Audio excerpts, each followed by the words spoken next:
Welcome to the Real Estate Syndication Show.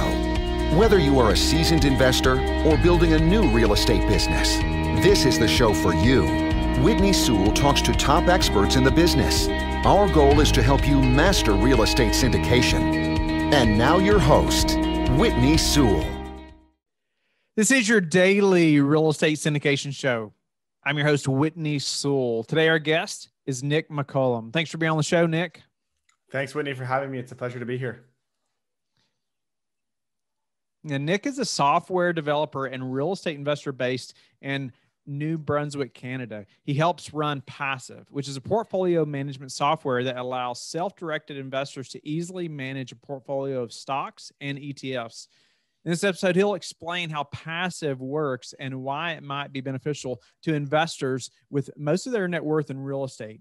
And so, it was interesting. Nick and I were talking before the show, and we were talking about the software platform. Looking forward to learning more about this. But I bet many of the passive investors that are listening right now, you've probably looked for something like this, or wished you had something like this in the past to help you to manage your portfolio. That's not in real estate as well, because most of you are going to be somewhat diversified, or if you're not, maybe you should consider it. But Nick, welcome to the show. Give us a little more about maybe your background, and then let's dive into what Passiv is and how it can benefit the investor that's listening.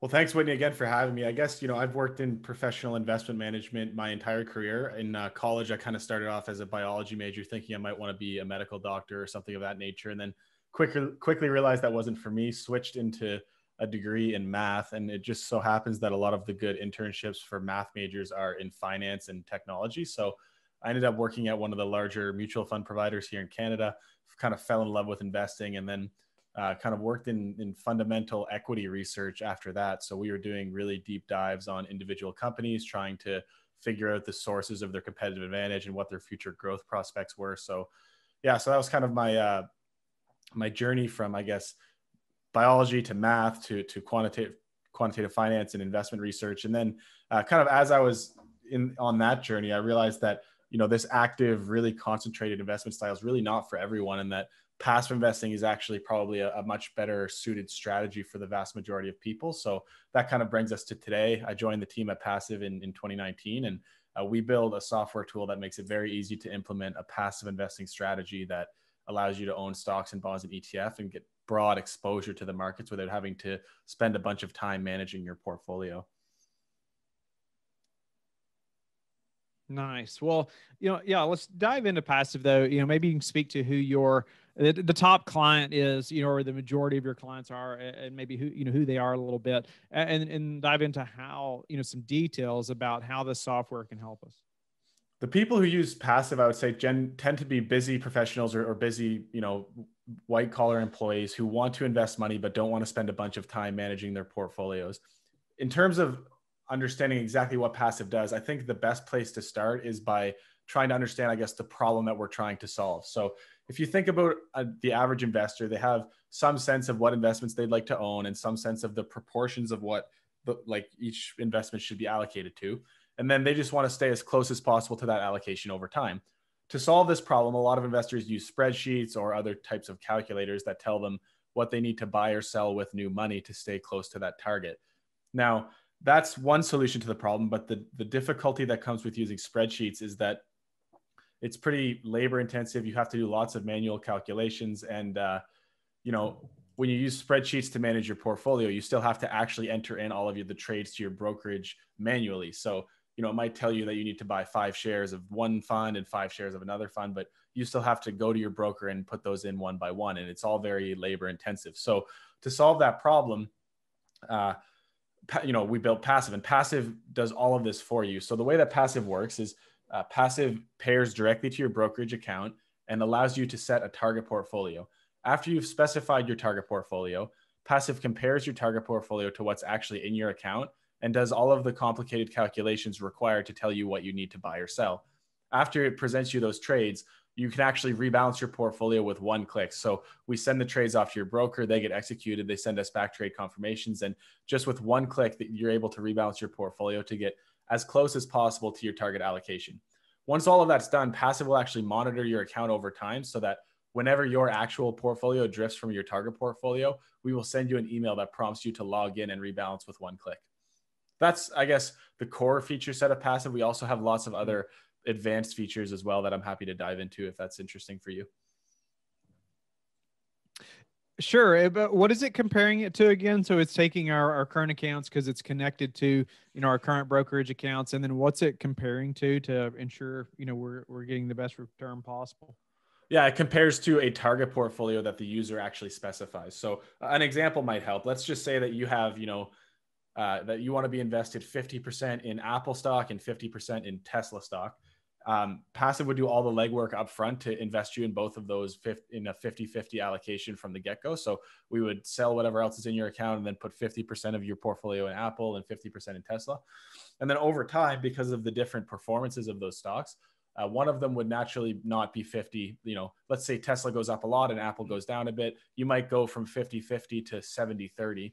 Well, Passiv would then send you an email that prompts you to log in and sell some of the 70% to buy some of the 30% and get you back to that 50-50 allocation that you specified you want to invest in. Okay. Well, go ahead. You had mentioned like some more advanced features. What are a few of those that are, I guess, most advantageous to the listener? One of our most powerful features, I think, is the ability to have multiple brokerage connections. So if you're an investor who has some of your investable assets at one brokerage firm, let's say TD Ameritrade, but then some of your other investable assets are at another brokerage firm, let's say Interactive Brokers, Passiv would allow you to connect to both of those brokerages and manage both portfolios from one seamless integrated dashboard. So that's powerful. We also have advanced currency handling. So if you have different things that you want to do on the currency side of things, Passiv can help you with that. We have dollar cost averaging capabilities. So let's say you want to transfer a lump sum of money from real estate to, stocks, bonds, and ETFs.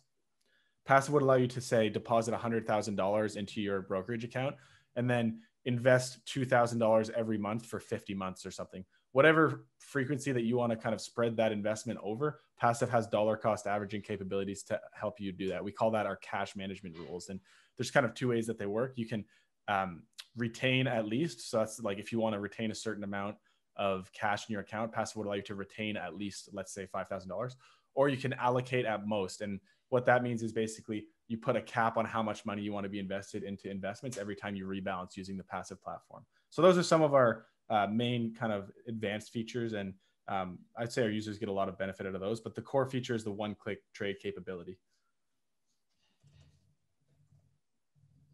What about just the cost of the software?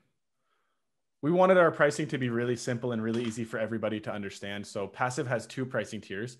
The first tier is free, and that kind of gives you access to a lot of read-only capabilities. So you can still connect to your brokerage account, see all your holdings, compare them to your target portfolio, and Passiv will still calculate all of the trades that you need to make. But we don't offer that one-click trade capability or any of the other advanced features that I mentioned. So that's the free version of Passiv. We call that Passiv Community. The paid version of Passiv is what we call Passiv Elite. And that's, our paid version, it's $99 a year paid with your credit card. None of the fees for our investing software comes out of your investing account or anything like that. It's just $99 a year paid with your credit card. And that gives you access to everything the Passiv platform has to offer. Okay. And what about, either, is it available now, or do you look in the future of the possibility of even putting real estate investments in the software? We're working really hard to build a really amazing reporting dashboard within Passiv that allows you to see the performance of your investments over time. Now, one key component of that for someone who owns real estate is the ability to add manual entry assets. So something like real estate and add in your mortgage values and those sorts of things, which would allow you to track your net worth over time and not just include publicly traded assets like stocks and bonds and ETFs. So we are working on that potentially as a feature for the future, but at this time it's not offered, no. Sure. No, that's just great to know though. And I think a lot listeners are obviously going to be investing into real estate, and that's a lot of their goals. But I mean, currently a lot of them, if not most of them, already have, investments that this would work with. But obviously they're striving to invest in real estate long-term as well, and to be diversified probably across both avenues. And so it's just, great to hear, you're working on that, and that's a potential option to put in there. I can see too, like a lot of us are using, very high end like investor portals now that do track the returns for the investors. And maybe there's a potential for even linking that to something like, Passiv, in the future that would help automate that to some extent. But no, that's interesting. Anything else about Passiv specifically that like it's just any user needs to know, to just ensure they understand how to use the platform and why it would work best for them? Yeah, I mean, just to provide more examples, I think examples are really helpful in understanding exactly how Passiv works. I can kind of take you from like the most simple use case to like the most complex use case and describe like how different people are using our software to manage their investment portfolios. So at the most simple end of the spectrum, we have some investors who just use Passiv to invest in one investment fund. They want to own a balanced, diversified ETF. And the reason they use Passiv is because we'll notify them whenever cash hits their account so that they can log in and make sure that that cash isn't sitting idle, but instead it's getting invested into investment funds right away, and it starts earning them a return without wasting any time. So that's kind of like the most basic use case. In the middle, we have many investors who use Passiv because they want to invest in different funds, and they want to make sure that those funds are kind of balanced across different asset classes or different geographies or different investment styles. So if you had one investor who wanted to own 4 different ETFs and they wanted to have 25% of their portfolio in each of those ETFs, Passiv would be a great way to do that. And we would notify you whenever you're off track so that you could log in and rebalance with one click. At the most complex end of the spectrum, we have people who are using Passiv to invest at multiple different brokerages with multiple different brokerage connections. And what they use Passiv for is, they might use Passiv to do some sort of direct indexing strategy where they're owning the 500 stocks in the S&P 500, and they want to be able to tweak the weightings within those stocks, and they want to do it across multiple brokerages. Passiv is probably the only software tool in the world that would allow them to do that. So that kind of takes you all the way from the most simple to the most complex. And obviously there's many other examples within that spectrum, but those are a few, I guess, use cases that people are using us to save money and save time within their investment portfolios. Sure. Yeah, well, I know you are a software developer, but you have a lot of experience with obviously investing and finances, and you get to speak to lots of investors. So I wondered if you have a prediction or opinion about just the investing market, over the next 6 to 12 months. Yeah, I think it's really hard to make accurate predictions over like a 6 to 12 month time frame. One thing I will say is that the defining thing that is going on in the stock market right now is unsurprisingly the coronavirus pandemic. So to the extent that the market goes up or down, like over this next intermediate term, I guess 6 to 12 months, I think that's going to be largely because of what happens in the whole vaccination.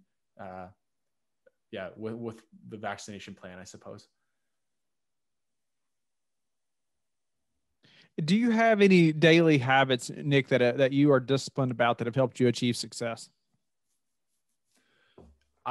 Yeah, absolutely. I would say to the extent that I've been able to do anything well, it's been because of, I would say, a few key habits. The first is just to get a good night's sleep. I think the importance of a good night's sleep is like really hard to overstate. And to the extent that I'm ever up late, if my dog is sick and I have to kind of take care of it in the middle of the night, or any kind of other emergency comes up that keeps me up late, I am just an absolute zombie the next day. And I know that there's a lot of kind of people who encourage the hustle and hard work and maybe like, staying up late or getting up early to work. And I think that's great, but I don't think it's why, like, life's a marathon, not a sprint. You need to have some rest in there too. So I always try to get a good night's sleep. And another thing I would say really helps is I read a lot. So every night before bed, I'll read, whether it's fiction or nonfiction. I tend to kind of spend a lot more time in the nonfiction world than the fiction world, but I kind of try to read a little bit every day, and that, compounding of knowledge over time really adds up. And, you encounter things in your professional life or your personal life. And many times you can kind of think back to things that you read in books or lessons that you learned from books and apply that knowledge to your everyday life. So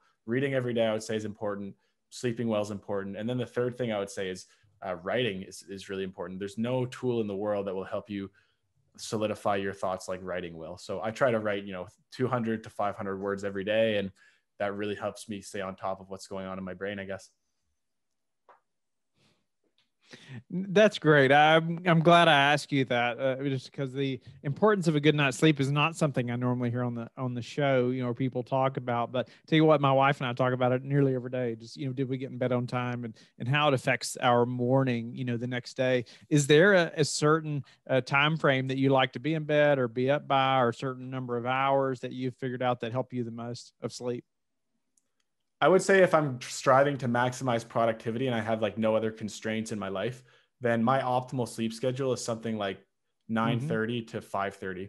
So that allows me to get in bed nice and early, get a good night's sleep. It also allows me to wake up early and get a lot done before I start getting bogged down with emails and meetings. So for me, like that 9:30 to 5:30 window is excellent for productivity. I will say I pretty rarely adhere to that strictly, just because, with the way that my social life works, usually it's hard to get in bed at 9:30 regularly. But to the extent that I've benefited much from the coronavirus pandemic, it has allowed me to get in bed a lot earlier than I probably would normally. So yeah, I would say the 9:30 to 5:30 window is kind of ideal for productivity, but not for a lot of other things in life. What about, I know you said like you're mostly reading nonfiction. I would agree. That's pretty much all I read is nonfiction. But is there something recently that you've read that is just a must read for us, just as business owners? It's interesting because right before Elon Musk passed Jeff Bezos as the richest man in the world, I started reading the Elon Musk biography, which was published in 2015. And I don't know, it's amazing just to read that book. It is extremely inspiring as an entrepreneur and as someone who likes to work hard. Just the amount of work ethic that man has, and the amount of, I guess, appetite for big challenges. So sometimes we can get in our own heads and get bogged down in the weeds of trying to grow a business and say, this is hard. I'm not sure if it's worth it. Everything seems to be working against me right now. But if you read that book, it is very hard not to be inspired and to have some, recognition that humans are usually capable of a lot more than they give themselves credit for. So the Elon Musk biography by Ashley Vance is one that I would highly recommend. Appreciate that. Appreciate you saying that too. Just we're usually capable of a lot more. That reminds me of just like boot camp in the military. I mean, they teach you. That's just one of the biggest parts of it is just that mindset of you're capable of so much more than what you think you are. But is there, what would be the number one thing that's contributed to your success? I would say focus. I think that we get really distracted in life. And if you want to be successful in 2021, where there's so much competition and there's so many smart people out there, you have to really focus and pick a few things that you want to try to be the best in the world at. And I don't just mean a few distinct things. If you can get them to overlap, I think that's really, really good. So, and this isn't something that I just thought of myself. This was advice that I got from a professor when I was in college. Basically, what he told me was, the world's too competitive now for you to get really good at one thing and be successful. You need to be really good at two things and operate at the intersection of those two things. So I took that advice really kind of to heart. And I guess the two things that I tried to work at the intersection of was software and finance. And you can kind of see that, I guess, in where I'm at today. That's well said. I don't know if I've heard it like that before. Pick two things and work at the intersection of those two things. That's interesting. I love that. And what about just how do you like to give back? There's a 501c3 non-for-profit down in the US called Free Code Camp. And to the extent that I've been able to help anyone philanthropically, I'm still, pretty young, but I think they do really good work. Basically, their mission is they want to provide free computer science education forever to everybody. I learned to code originally on the Free Code Camp platform. So, I think it's important to try to give back to that, both monetarily, but also in the form of open source contributions. So Free Code Camp's entire curriculum is open source. And for anyone who's not, a computer nerd like me, basically what that means is anyone can view their code base and anyone can make contributions and improvements to it over time. They also have like a really robust educational community. So they allow people to contribute computer science education videos to their YouTube channel and those sorts of things. So when I have time or energy to give back, I really try to help them just because I was such a big beneficiary of the education that they provide, and they provide so many opportunities for people to give back. Awesome. Well, Nick, it's been a pleasure to get to know you a little bit, have you on the show, and just really hear about Passiv, the software you've created that's going to help us to manage our portfolio. And it's great. You set these boundaries, and it's going to notify you about certain things and help you to ensure you're getting the best return. I look forward to checking it out myself and potentially at having some real estate options as well in the future. But thank you again for that, and and appreciate just on the business side too, just the importance of getting a good night's sleep and the way you read and write, the importance of those things, and just the picking a couple things to be the best at, and the importance of that. So grateful for that. Tell the listeners how they can get in touch with you and learn more about you. If you want to check out our passive investing software, you can just go to our website. It's passiv.com. That's PASSIV.com. There's no E on the end of passive. If you'd like to email me and kind of talk to me directly, I could give you maybe a demo of the software or just talk about investing in general, or maybe just say hi or thanks for the episode. You can just send me an email directly. It's nick.mccullum@passiv.com, or you can find me on Twitter at nickjmccullum. Thank you for listening to the Real Estate Syndication Show, brought to you by LifeBridge Capital. LifeBridge Capital works with investors nationwide to invest in real estate, while also donating 50% of its profits to assist parents who are committing to adoption. LifeBridge Capital, making a difference, one investor and one child at a time. Connect online at www.lifebridgecapital.com for free material and videos to further your success.